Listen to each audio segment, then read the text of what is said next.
మూగజీవాల మరణానికి కారకులైన వారిపై చర్యలు తీసుకోవాలని బీజేపీ జిల్లా parliament convener Rambala Venkateswara demand చేశారు. కాకినాడ రూరల్ మండలం తిమ్మాపురం గ్రామంలో గల జనసేన పార్టీ కార్యాలయంలో జనసేన తిమ్మాపురం గ్రామ కమిటీ గౌరవ అధ్యక్షులు మాదరపు తాతాజీ ఆధ్వర్యంలో ఏర్పాటు చేసిన మీడియా సమావేశంలో రంబాల వెంకటేశ్వరరావు పాల్గొని మాట్లాడారు.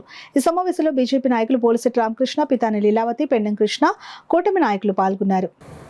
భారతీయ జనతా పార్టీయే కాకుండా దేశంలో ఉన్న ప్రతి హిందువు కూడా ఉదయం లెగిస్తే ఆవు ముఖం చూసి తమ కార్యక్రమాలు కొనసాగించే ఈ సంస్కృతిలో ఆవుల్ని విషం పెట్టి చంపించినటువంటి సంస్కృతి ఏదైతే ఉందో దాన్ని తీవ్రంగా ఖండిస్తున్నాం.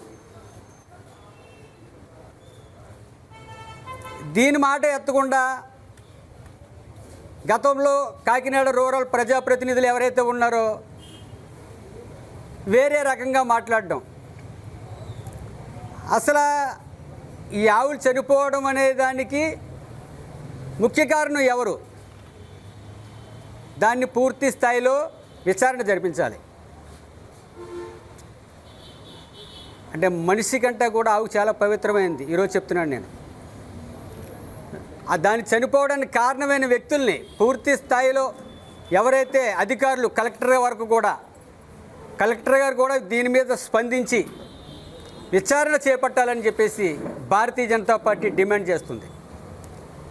లేని పక్షంలో రాబోయే రోజుల్లో ఈ ఉధృతాన్ని దీన్ని తీవ్రతరం చేస్తామని చెప్పేసి, ఎందుకంటే ఈవేళ ఆవు కావచ్చు, రేపొద్దున ఇంకా మళ్ళీ ఈజీగా తీసుకునే సంస్కృతి లేకుండా కఠినంగా వారిని శిక్షించాలని,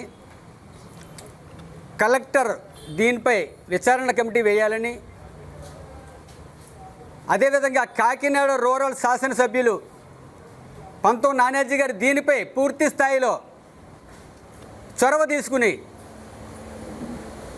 ఎందుకంటే అధికారంలో ఉండి కూడా, కూటమి ప్రభుత్వం అధికారంలో ఉండి కూడా ఇటువంటి దుశ్చర్యలు జరుగుతున్నాయంటే దానిపై ఉపేక్షించకూడదని.